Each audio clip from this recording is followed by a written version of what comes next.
And at the end of the day, what did they call it?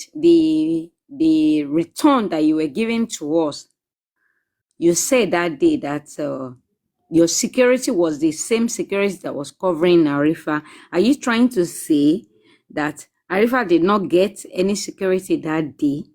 It was only your security that was actually covering Arifa. Please, Mr. Westo, please let me understand on that whatever that happened that day. Well, thank you. I understand your question. I get your question, and I can even put your question. I can help you to ask with different, in different way. Let me say different ways. I can ask in different way. The first one. Sorry, Mr. Westo. Let me try and remind you a little bit. You were on your live that day, and you were speaking to us, and your Hodley or your PA or whatever spoke to you, and you said like, okay, it was downstairs. I'm trying to tell you what you said that day to us.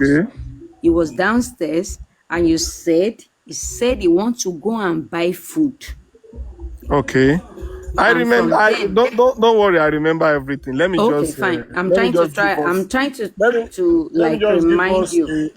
A brief recap because. So what I want to get to know is that how come the same security they pay for you, let me pay for Arifa? Don't worry. Let me. Yeah. That's what I'm trying to. Yeah. Okay. Don't worry. Yeah. First and foremost. I am Westo Adekunle Adejumo. Okay. That's my name, and that is what I bear, and I bear that name alone. Arifa bear his name alone.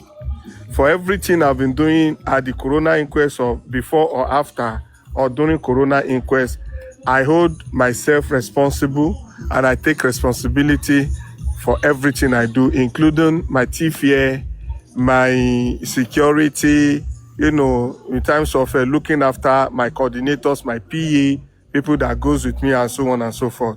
So I have never in any way for one day combined money with another host to get anything including security, anything including, transport fare, anything including whatever. I sought myself through, my means. And when I mean my means, through my personal money and, through well-wishers, especially those who are willing to do for me and myself alone. Now, it was after that day that I started hearing that some people actually pay money for, my security and, Arifa security to go to Corona together, and honestly speaking, as I speak to you, I never received a dime through him. I has never come with a security to say this is a security that he got for us or for me and himself. That never actually happened. Mr. Westo. Yes. Can you just let me continue? Okay. Let me listen to your question. Let me listen. Go on. This is the reason why I was actually wondering, because as at that time in 2020, I think the thing happened in 2023, late 2023 or stroke 2024. It was actually one of the Corona inquest sitting that two of you supposed to go for, and we actually, we actually paid for security for both of you. So I was actually, who did you pay to? Sorry, Mr. Westo. What I'm trying to say is that I was disappointed this particular day that the day they arrested Arifa, it was that same day they arrested Arifa. That was actually disappointed, because let me just say something. See, don't disturb yourself, Let me just explain to you. This is what happened. When I was going to inquest on this very day you mentioned, a day before that day, a day, or let me say a few days before that day, I remember me and Arifa used to have interactions and so on. Then got so good, people call me to say, Westo, with a plan on ground. And what this, Wumi team and Temi people used to say and what they are planning, going to inquest might not be safe.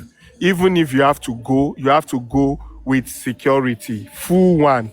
I was initially not taking it serious until yes, an email was on me to say that, well, so is it that you don't go at all, or when you are going, we go with full security.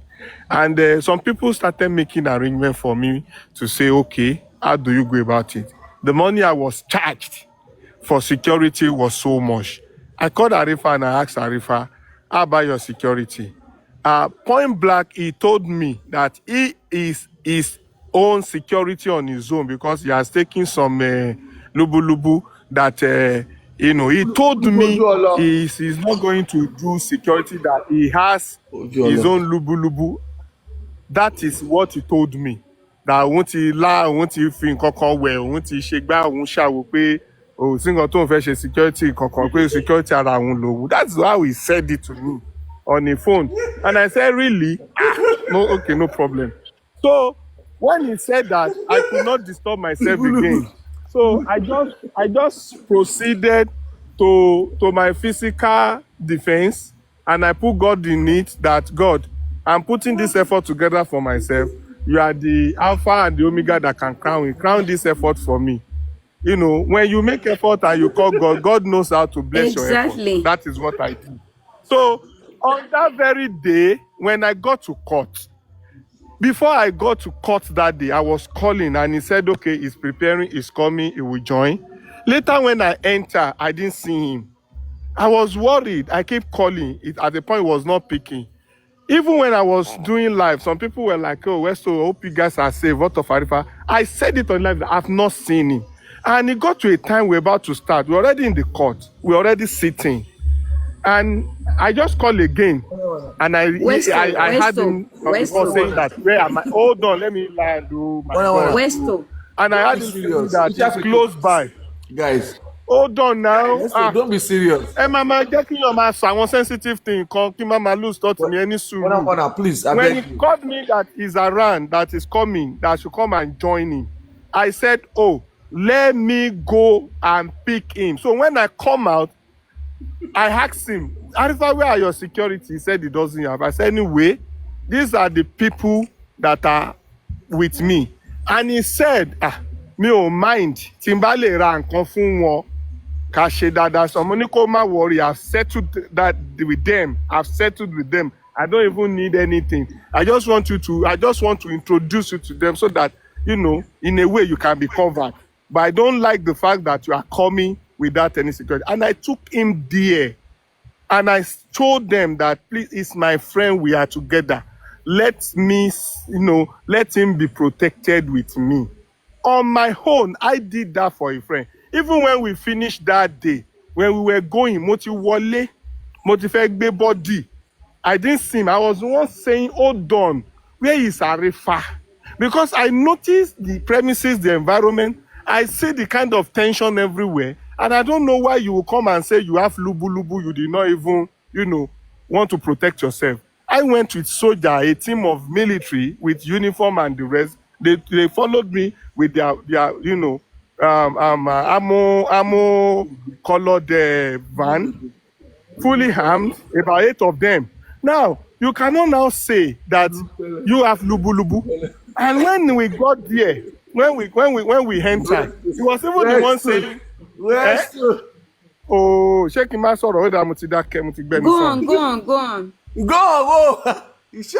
So when we moved, he was even the one saying, there is a better hotel we should go. There is one hotel that I used to be that he knows that we should change location. So when we got there, I noticed he was just eager to leave. He was eager to go somewhere. He was receiving call. Probably someone was calling him to come and pick up something and the rest. And the next thing is I told him he wants to go to bank. I was even challenging him. I was saying that, which money you wan pick him back? Mark no dey run now. Kí ló dé o tí ó ti pọ̀ lọ́wọ́ ẹ o? Ó tiẹ̀ tún sọ ń bẹ̀ wípé don't worry, I will come back Westo. Let me quickly go and pick something in bank. He was even telling the receptionist wípé ẹ má gba owó lọ́wọ́ because this is my boss o, is my ọ̀gá o, is my leader in this movement o. Ṣé kẹ́ tó dé ọ́fíìsì yín? No, ní hòtẹ́ẹ̀lì tí àwọn tó gbé mi tí mo ní kó bá mi gbé dání ta lọ. The shark people does not understand that from the venue you went to an hotel. Hotel yẹn lẹ wà lọ́jọ́ yẹn tí Àrífà tó ti lọ ó leave. He left hotel yẹn ni mo wà. What Westo was trying to say is this: biobillions. In case you don't understand what Westo is trying to say, he said they have left the venue. They were at the hotel. It was at the hotel. On getting to the hotel, he was receiving a call. Yes. He was receiving a call saying he wanted to pick something. And before leaving the hotel, sir, before leaving the hotel, Arifa was telling the receptionist not to collect a dime from Westo. That he will be the one to pay. You understand? Please let him talk. Let Westo talk so we can understand better. When we left the venue, when I picked him up with the venue and I gave him security cover from the one I got for myself, we moved from that venue to the hotel. When we got to the hotel, I was even thinking of picking a small room. He was saying, no, where's so I don't have money to pay for this one. I want to cut my coat according to my size. And he was saying that, no, Ogamilio, he was telling the receptionist like,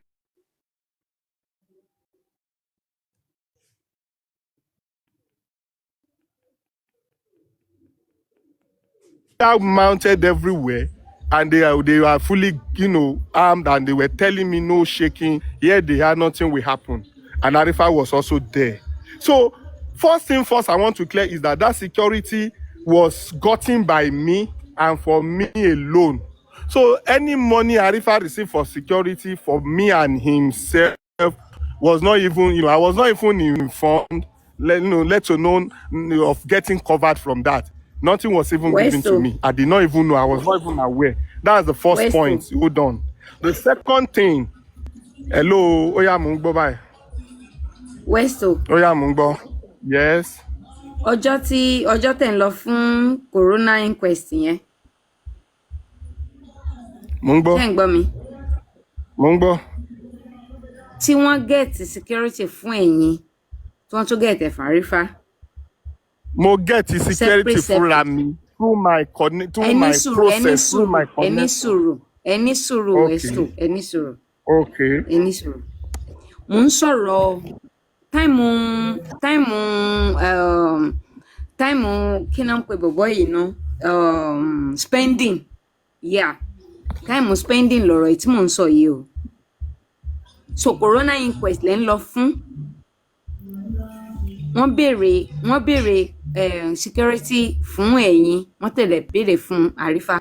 Ẹ̀yin méjèèjì lẹ́ ń Who did that? I'm not aware. I'm telling you, no, for once, ever since the day I started Justice to this day, nobody ever, Arifa never told me that he has gotten security money for me and himself. No, ẹni sùúrù Westo. Okay. Ẹni sùúrù Westo. Cherry, nǹkan tí mo ń sọ fún yín yìí, ẹ acknowledge ẹ̀ gan lórí Facebook, because ọjọ́ yẹn gangan, ọ̀rọ̀ tí mo ń sọ yìí, ọjọ́ tán gbé Arifa gangan ni o. Ni mo ṣe kí ni? Ẹni sùúrù, ẹ jẹ́ kí n explain now. With pointing now, you understand? What do you want me to say? What do you want to know? Ẹni sùúrù, àníkẹ́ ẹni sùúrù. Ọ̀rọ̀ tí mo ń sọ yìí, ọ̀rọ̀ tó rújú ni. Because ọjọ́ tí ẹ lọ sí corona inquest yẹn, ṣóyè yín báyìí.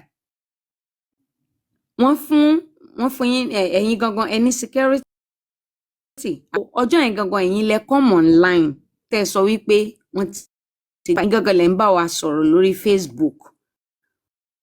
àwọn kan wá ta yín lólongbo wípé wọ́n ti gbé Àrífá ẹ wá sọ wípé ó dẹ̀ wà ń sàlẹ̀ ó kàn lóun fẹ́ lọ ra oúnjẹ or something so àwọn èèyàn wá ń wondering pé ó yẹ kí Àrífá ní security tiẹ̀ náà àárín yìí ò wáyé ẹ̀yin gangan alára Westo ṣe ń get mi àárín yìí ò wáyé ẹ̀yin gan ẹ̀ tẹ̀ mọ nǹkan tẹ̀ lè sọ gan ẹ̀ kan sọ pé gbogbo nǹkan tẹ̀ fún mi ni mo follow ní nǹkan tí mò ń try àti bá yín sọ Westo ṣáàrin yẹn ti yín báyìí.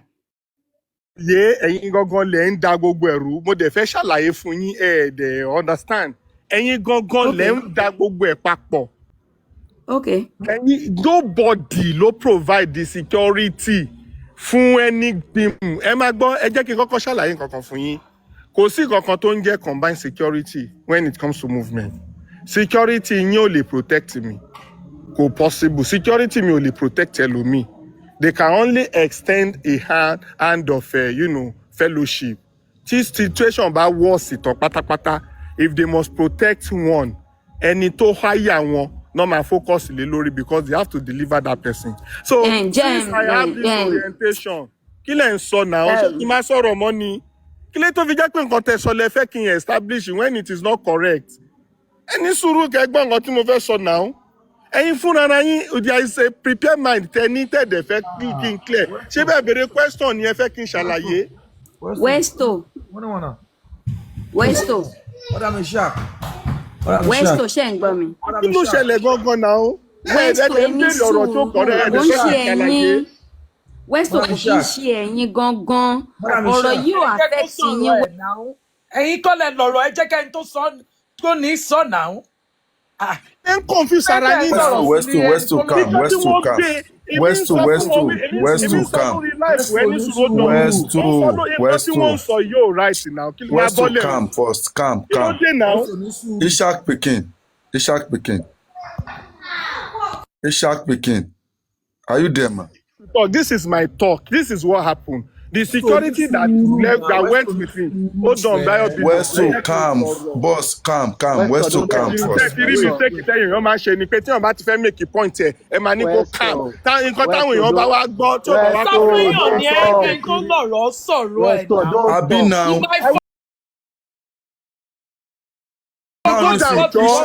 Ishak is not talking now. Kí ni gbogbo eléyìí?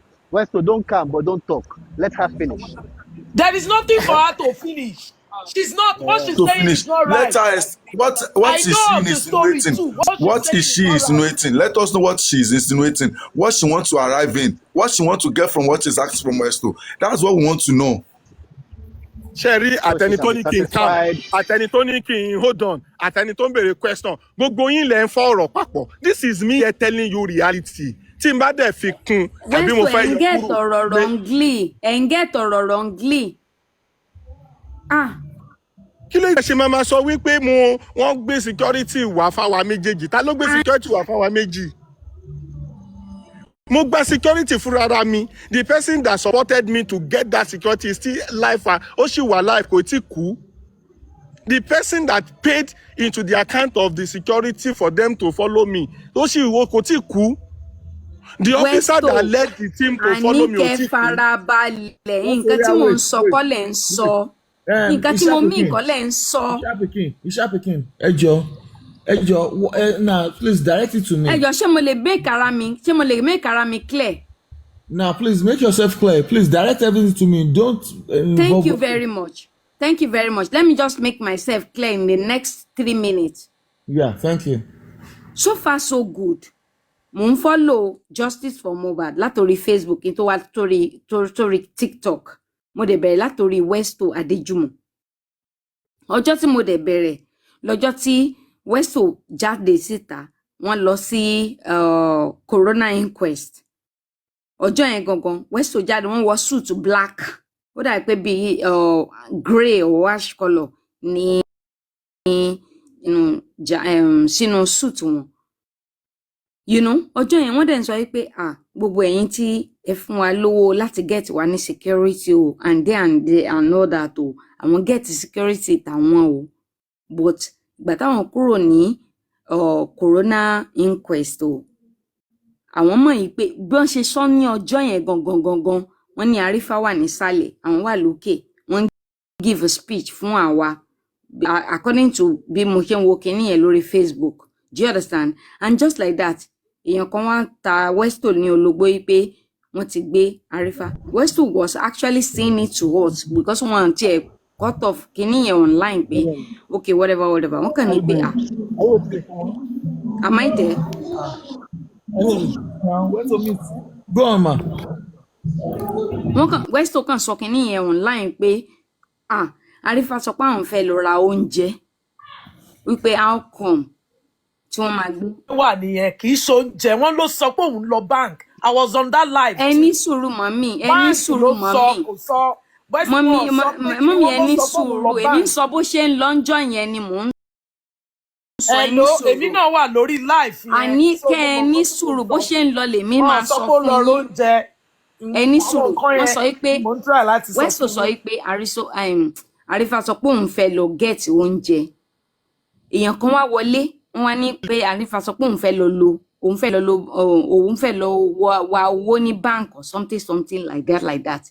So then and then Westo sọ fún wa pé Arifa sọ pé he want to go and use something in the bank and all that. So àwọn èèyàn bẹ̀rẹ̀ sí máa wonder èmi ò wá láwọn tó dáwọ́ níwájú Ọlọ́run àtèèyàn. Wọ́n bẹ̀rẹ̀ sí máa sọ pé ṣebí security wà fún Westo ó dẹ̀ wà fún Arifa wípé kí ló ń ṣẹlẹ̀ tí Arifa wà ní under security Westo. Nǹkan tí mo ń sọ àti sọ lénìí nìyẹn pé kí ló dé tí Arifa wà ní under security Westo.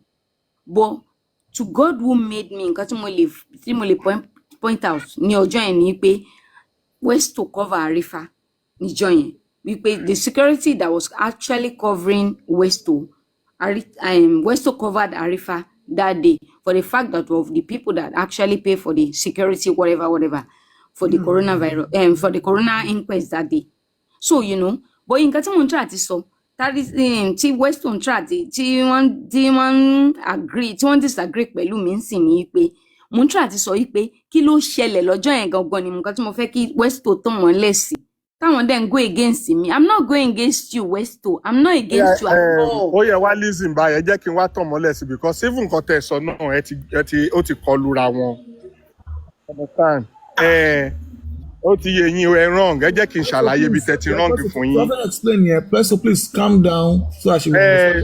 Mo máa explain fún wọn ibi tẹ́ ti wrong ni pé first and foremost nobody contributed money for security for me. The money contributed for security for me, it was through my personal relationship with just two people. Èèyàn méjì péré ni mo relate pẹ̀lú that I don't have this suggestion was given to me. I don't have the money to pay because owó yìí pọ̀. Just two. So nobody on any platform, I say it tomorrow, contributed money to say that Westo owó security láti dá yìí o.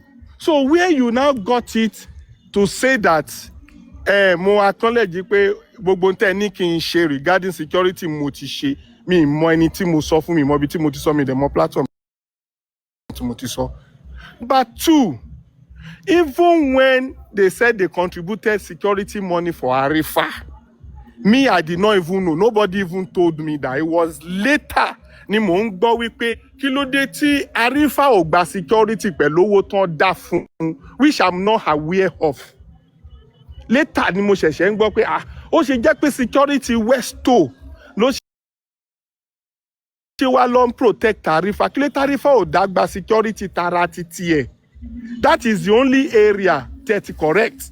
Pé security tèmi ló cover kò gba títí ẹ̀. So the money that I pay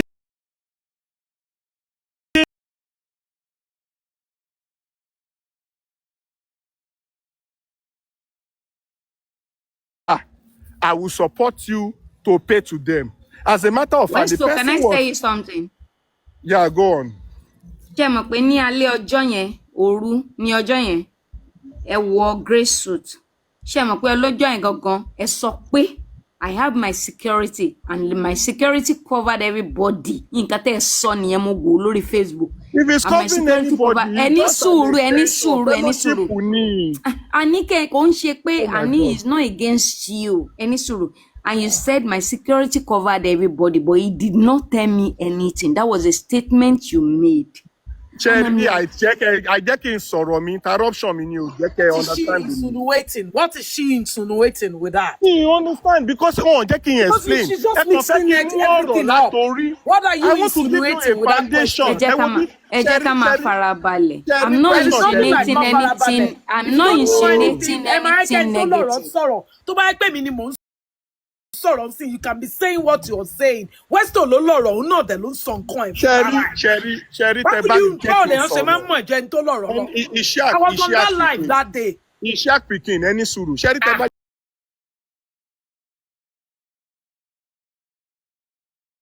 So ṣe kúkú ní sùúrù ẹ kàn fẹ́ kí n mú ọ̀rọ̀ lórí. I need to give you a foundation.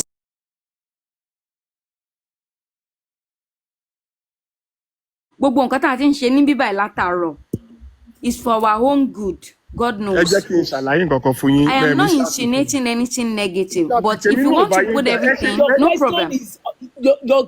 Your question is off key. Let me just say that. Your question is off key. It's not adding up. It's not even making sense.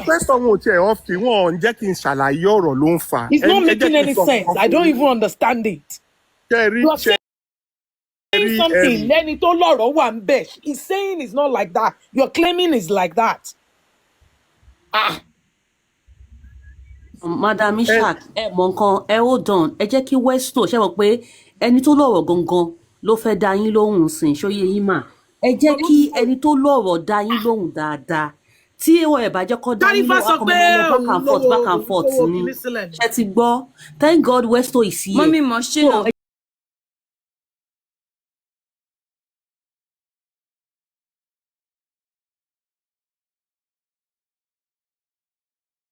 See, the question you ask is not any suruma. Wait, what? Yes, let me tell you. My question to Mobere. Wait, question te bere o. Question te bere o. The thing is, question te bere. Ẹni tó lọ́rọ̀ fẹ́ sọ̀rọ̀. Ó sọ pé báyìí ló ṣe jẹ́. Ẹ dẹ̀ ń sọ pé kò rí bẹ́ẹ̀.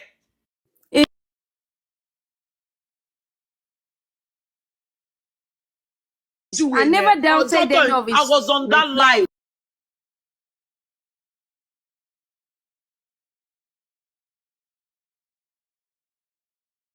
Tony Olóhun lọ sí bank. Gbogbo ẹ̀ ní I was on that line.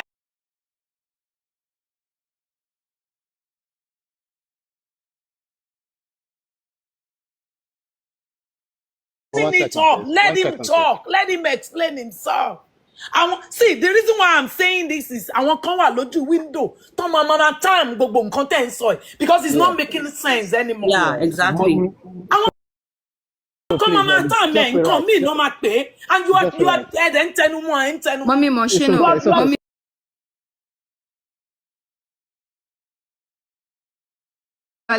I send a message.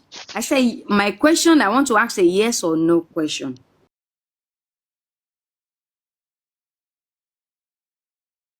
You never said that. It's that time you get.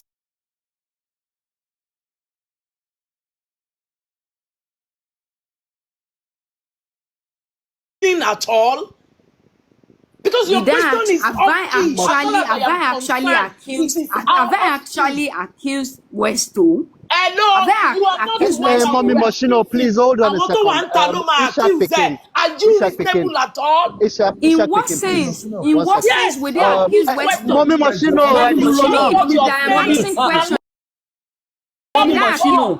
Mommy Moshino, calm down. You are saying and let him talk. Mommy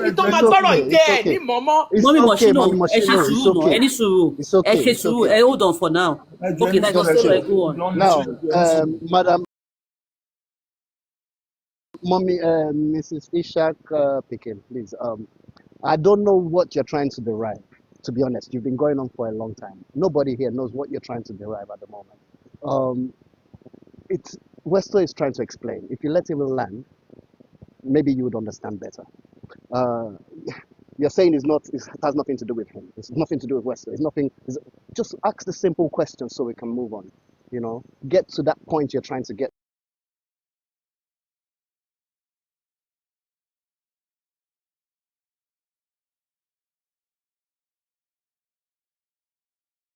Actually asked the question I wanted to ask him. and Sorry. My hold on, please. Sorry. I've been off. My attention has been drawn to what is happening. Question will not be kilo ye kon so kilo nshele. What's happening? Hey, Who asked question? Kilo your nshele. attention. Yeah. Don't worry about your attention. Don't worry. Just mute. No. This is no. You can't say I should not worry now. People have been listening in the last 2 minutes, and people have been having back and forth. Kilo nshele. Sit down. Am I not supposed to be in the know It's a again? question. It's a question and answer. What's okay? What's the question? Who asked the question? I To am whom was the actually, question hello, directed good to? evening, good evening. Good evening. I Good am evening, ma. actually asking a question Okay. that's been difficult for me to understand, because Okay. the first time before I came What is your into the, question? What is your yeah, question? Let's go yeah, by that. the question I asked, I have been Mm. following Westo from Okay. Facebook right from the Okay. onset of on this justice from Mohbad. Fine. Okay. And and I believe on Westo. And I'm Okay. like, fine, this, I'm trying to like to put more light on what Arifa did to Westo. It was exactly what I'm trying to do tonight, because some people said they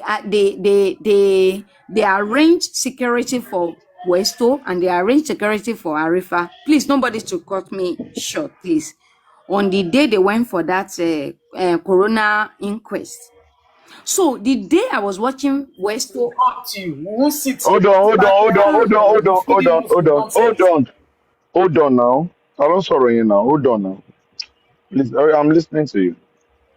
mọ́mí Mọ̀ṣínù, níwájú Ọlọ́run àtèèyàn, níwájú Ọlọ́run àtèèyàn, ẹ wò ẹ jọ̀ọ́ nítorí Ọlọ́run, oh God, ẹ wò bíbí Ask tọ́rọ̀ your èdè là. question now. Ask your Nǹkan tí question. mò ń What are you? sọ, nǹkan tí mò ń Uh, try àti sọ, because ibi tí gbogbo wọn ti ń gbé gbogbo àwọn ọ̀rọ̀ yìí lọ ní for the past 3 days, it is painful. Mo Kí ni dẹ̀ ń ó try àti ṣẹlẹ̀? sọ. Just ask your question. Don't put Okay, mo emotions. ní Just ask wípé, your question. Yeah. can you hear me? Mo ní wípé Yeah. fine, mo ní Westo, Ẹgbẹ́ mo ní dákun kò mo ní ní mo ìdí fẹ́ kú ẹ jẹ́ kí can n ṣáàjì ẹ̀ sà. ẹ ní sùúrù ìyá Ọ̀yọ́ ẹ ní sùúrù, ẹ dákun, mo fọlọ́run bàbá yẹn, ẹ ní sùúrù. Mo ní pé ní ọjọ́ yẹn, mo ní mo wà pẹ̀lú Westo lórí Facebook.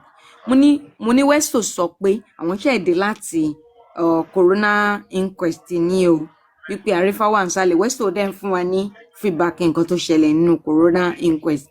Just suddenly wọ́n fún Westo ní update pé wọ́n ti gbé Àrífà. Westo ní alpha pé Àrífà kàn ní pé òun fẹ́ lọ jẹun àbí òun fẹ́ lọ sí bank or something. So there and there àwọn kan comment wọ́n ní ṣe báwọn fún Westo ní security, àwọn dẹ̀ fún Àrífà ní security separately. Ohun kan tí mo ní pé kí Westo clarify nìkan nìyẹn lálẹ́ yìí o, Okay, tó di thank you wàhálà very fún mi o. okay, hold on. If my brain is not dulling me, this question you're asking happened April last year. And Yes. yeah, hold on, please. I don't think this kind of question should generate rift between people here. To my the last time I checked, they've been having a friendly, the atmosphere has been okay and all that. So please, I would like you to drop every question that has to do with the name you mentioned. So please, and I don't want Westo to answer this question. For me, that is not what Pai Mobad. That is not why we are here. Whatever anybody do is none of our business. Whether they provide security, they did not provide security. That is not what killed Mobad. You understand?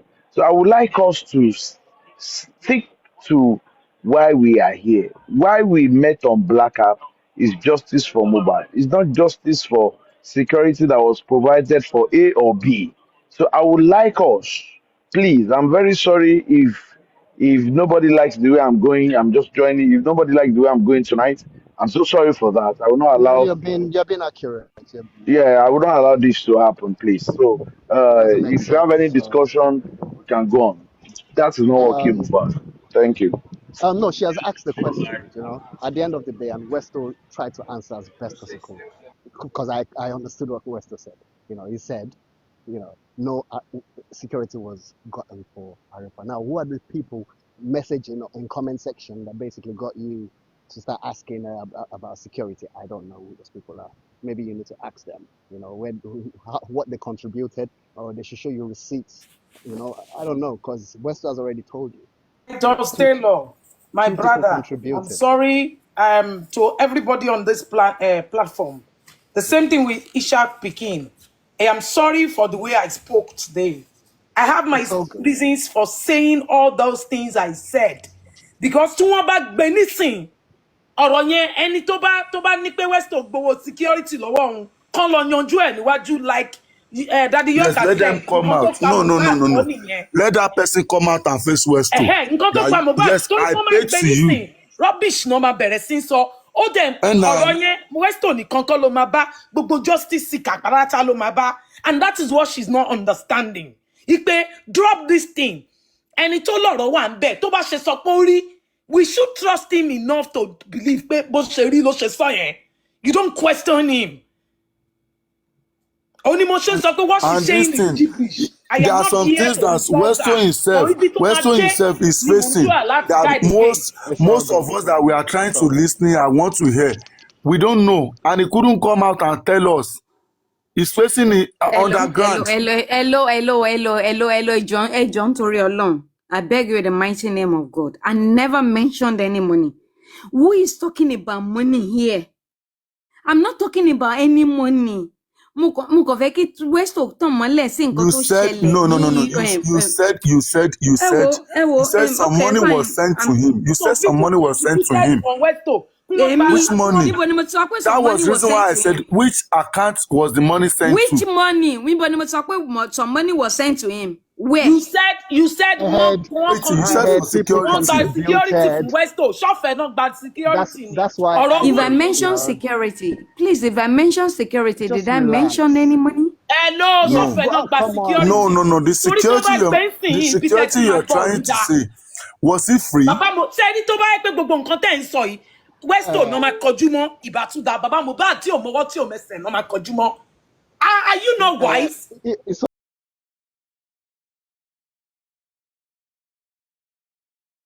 Yeah, it is nothing serious. It is nothing serious. Thank you so much. Himself. I think vengeance àti G-Babe tí wọ́n sọ̀rọ̀ sí the music pivot tó lọ ń bú bàbá Mohbad. Why don't you allow this man to rest? Anyway, thank you. Ẹ mọ nǹkan tó tiẹ̀ ṣẹlẹ̀ ni pé kò tiẹ̀ ń ṣe pé bóyá question yẹn gan ó tiẹ̀ really le tó bẹ̀ bí kò ṣe pé my inability to be allowed to explain mo fẹ́ ṣàlàyé and I'm being caught like a particular one is the major concern for me to talk about. There is nothing particular about it. I got a security through a means that confided in me and I confided in. I got to the court. A brother said, òun ti lá lúbúlúbú òun ò gba security. How? Iṣẹ́ òní lúbúlúbú fẹ́ ṣe. Out of fellowship, I extended my own to cover him. Wọ́n dẹ̀ cover ẹ̀ títí ta fi dé ibi tí mo ti ń ṣe live program ní hotel. It was from there. Lára ẹ̀ ò ti lélẹ̀ ló lòun lọ bank. Ó ṣà ń gba kọ́ọ̀lù lọ gba kọ́ọ̀lù bọ̀. Kódà ìgbà tó fẹ́ lọ, ó fọwọ́ gbá mi lórí tí mo níyè. Àrífàṣọwà òkè ṣá, tádẹjọ́ ṣẹ̀fẹ̀, ó dẹ̀ lọ. Bí mo ṣe wọ òkè tí mo jókòó tí mo continue program ni mo gbọ́ pọ́n ti gbé mo ní it's not possible now. Ẹni tá a jọ wà nísàlẹ̀ nísìn tó sọ pé òun fẹ́ lọ sí bank. Kódà kò tí ì lè kó ònú gate gan because I just climbed the step. Ẹ ṣe máa sọ pé wọ́n gbé. Now, that security that covered him was my security. The security that I was supposed to get for himself, he didn't get it. So later, ni mo wá ń gbọ́ wípé, apart from the fact pé èmi tiẹ̀ gba security on my own, àwọn kan láwọn tó tún fún ní owó security èmi àti ẹ̀ gan, pé òun gan ló tún yẹ kó ṣe security kó máa cover èmi, kò ń ṣe èmi ló yẹ kémi ṣe security tó máa cover òun. And this is what I'm trying to explain, as simple as that. Very simple. Kò ń ṣe kankan tó le rárá. So whatever that you want me to clear, I don't understand it. I don't even know. They didn't even contribute money for me publicly. Everything was done live. Please, Arifa should not be mentioned again. please Please, just give let's me move on. a minute. Let's move on. Please, what that lady was trying to insinuate is that Westo cover up for Arifa on that live. And which Westo was trying to tell her that he used his own security to protect him, but she doesn't really understand that part. Nǹkan tí woman yẹn try láti máa emphasize nìyẹn wípé Westo wọ́n cover up fún Arifa, but Westo then try láti explain fún woman yẹn pé àwọn kò sẹ́nibọ̀dì tó gba security, but woman yẹn fẹ́ kí Westo kan wá expatiate lórí wípé àwọn cover up fún, but not in the essence of pé àwọn gbowó, but security tàwọn ló cover, but woman yẹn ni ò understand. Bẹ́ẹ̀mi ṣe view ní àárín yẹn, woman yẹn ni ò understand, kò get there. Wait, if that is what you want to hear from Westo, when Westo Yes, was I understand. when Westo was saying nobody paid to Dr. him. Love, any suru. Aderoyal 27. Shebe, I understand. Yes, more understand nípa. The thing is, Oti Soro, you don't have to say, on try láti defend Westo. Ma rojọ́ nǹkan tó ṣẹlẹ̀. Westo ló ṣẹlẹ̀ sí, ó dẹ̀ wà lórí dúró. Ṣẹ́rí kíní yìí tán bá máa gbé ń sìn, ẹ̀yin gan máa hate ara yín, gbogbo yín tẹ gbọ́rọ̀ yìí lénìí. Ṣẹ́rí tó bá yẹ pé Westo àti gbogbo àwa tán wà lórí bíbá ẹ̀ náà máa sọ̀rọ̀ sí ìbàdà. Ẹni ẹlẹ́ni tó yẹ pé tension wà lára ẹ̀ tẹ́lẹ̀tẹ́lẹ̀ tán bá gbé ń sìn. You can just imagine how delusional they are. Èmi máa bú Joker ń sìn. Joker máa ní torí pé òun fẹ́ dá mi lóhùn yá lọ bú bàbá Mohbad. Can you just understand that? That's my own pain. And they are telling her to keep quiet. That was why I told her she's saying gibberish. Yeah. We need to learn to respect the fact that there is a name at stake. Àwọn wèrè yẹn wọn ò ní bú ẹ̀yin fúnra yín, ẹni tí ò yẹ kán sọ̀rọ̀ sí náà máa sọ̀rọ̀ sí. Ṣé ẹni tó mọ ẹ̀ kú tẹ̀ tún bú? Ṣé fẹ́ kó lọ para ẹ̀ ni? Any oba any ejao, if I see her, I will still explain to her. Toba understand. But you oba understand, I know what I'm saying. Toba jawa no ma bakpo, and toba ti wherever wa lori e ko jade sita ko aba mi po emi gan wa right. But then, eje ka ma wo teni to ma lo direct oro lo ba to kan joko jeje njeje. E de mo pe teni tin ba ti sele ba o ti wo news ni e. Baba Mohbad tutun trend. Eje ko sinmi now, e fi sile. It's not as if I said what she's saying is not right. A lot of people expected that Veron will get a security. Oh, the man come oporing. Oh, my cover funwa. I didn't join it. A lot of people expected that someone should get a security and the same security, since we are all going for the same cause, the same security should cover all of us. I didn't subscribe to it.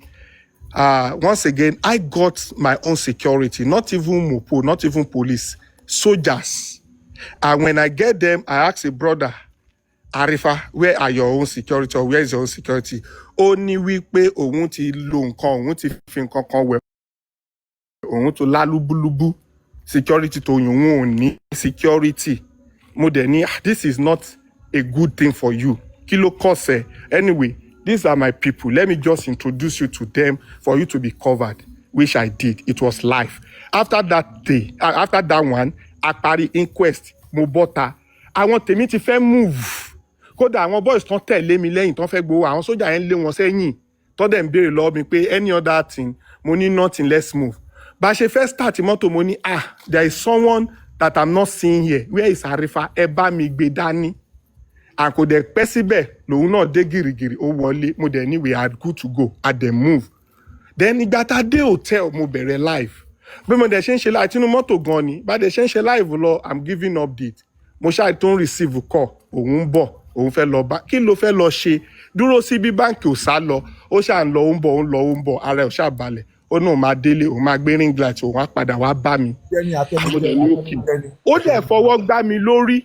Bó ṣe fọwọ́ gbá mi lórí tán tó ní òun ń bọ̀ mo tẹ gùnkè bí mo ṣe gùnkè ẹ jẹ́ kí n land kò gùn rárá mo ti fẹ́ land bí mo ṣe gùnkè tí mo continue àti máa ṣe live lọ lórí live yẹn tí mo give update ni mo gbọ́ pé Arifa has been arrested Money lie. If you are on live on that day, you will see how I frown to say, Emma máa lọ sọ nǹkan tí ò ṣẹlẹ̀.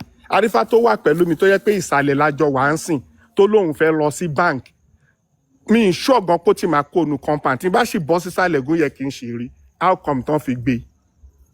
From there, I dey confirm. Even your daddy ló ń sọ fún mi lọ́jọ́ yẹn pé, Westo, can you allow your security to swing into action?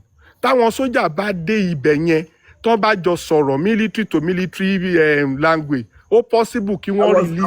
I was on that call. Even your daddy was saying it. I was on that call pé jẹ́ káwọn military men yẹn títí Westo jẹ́ kán tètè lọ challenge yẹn. Yeah, what are you doing? Like, go end your life. Let your military people go there and challenge. Yeah. Yes, on that very day. And I was like, no, okay, I will do the needful. A lot of course then wọlé.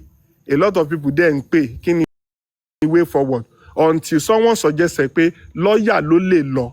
And I called my lawyer live and direct. Ó dẹ̀ ní kan san commitment fee. Wọ́n dẹ̀ ní lónìí, ṣé kan dáwó. Olú ọmọ dẹ̀ call me pé kọ́ máa.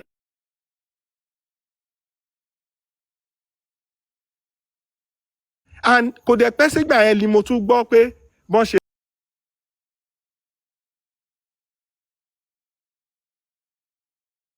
announce kan tuntun mú fiẹ́nsì mi náà mi ò tiẹ̀ mọ̀ Tarifa là ń rán. That's how it happened. Other okay, if that should be the case, Westo, be with your security, protect yourself. Let us see how we can, go about the Arifa. And even your fiancé, let's see if lawyer will go there tomorrow and they will do the needful. Autant. And after I ended the live that day, every call I was having was a call on lawyer Uloma law, kill a lawyer, blah, blah, blah, blah, blah. That was all. So the issue of pay wọ́n gba security, kò sí group of people kan tó kóra wọn jọ lórí panel àbí lórí group kan tó dáwọ́ security fún mi. Èmi ni mi ò kákún tí yẹ́sà ni mẹ́ni ó dà pé wò ó, wọ́n fẹ́ forí ẹ̀ fágbọ́n.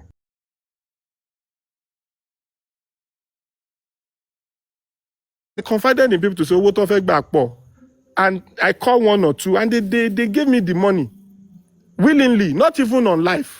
So nobody can come out to say pé wọ́n gba security fún Westo and Arifa. I would rather say àwọn tí mo contact wọ́n support me to make the payment. That's all. Now later mo wá ń gbọ́ pé Arifa gbowó tí ò fi ṣiṣẹ́, and some people are coming with evidence of it. Kò dẹ̀ bá mi sọ anything, kò sọ nǹkan kan fún mi. Westo, please. Because I've always told people ipe eléyìí general tẹ̀lé kò tiẹ̀ ní ṣe pẹ̀lú mi rárá. I've always told people general talk lélẹ̀ pé what you call security belongs to you. You cannot have a group security and call it a security. Àwọn security máa ní priority. Tó bá ní ọ̀gá tó ń ṣọ́, tí wọ́n dẹ̀ rí pé PA ọ̀gá rèé o, secretary ọ̀gá rèé o, tí gbogbo ẹ̀ bá dàrú, they will let go of secretary and PA. They will focus on that ọ̀gá. So when you have a group security and you call it security, it's not security, you are not secured. Mi lè sọ pé mo ò ní security wá ní pé security tí Báyọ̀ billion fẹ́ lò ní event kan ló máa cover mi. Tí party bá dàrú tán bá ń fọ́gò lórí everybody, wọ́n máa gbàgbé mi tán fẹ́ cover ni ẹni tí wọ́n tẹ̀lé jáde náà máa focus lé lórí pé kankan gbọ́dọ̀ ṣe. So because of that, I don't subscribe to group security. And I always say it on every life, pé I would rather do my things in my way, not because I hate people, because I know the situation of this and I know the law, I know the process. Tábà pé mẹ́ta tábà lọ sí event, the truth of the matter ni pé this security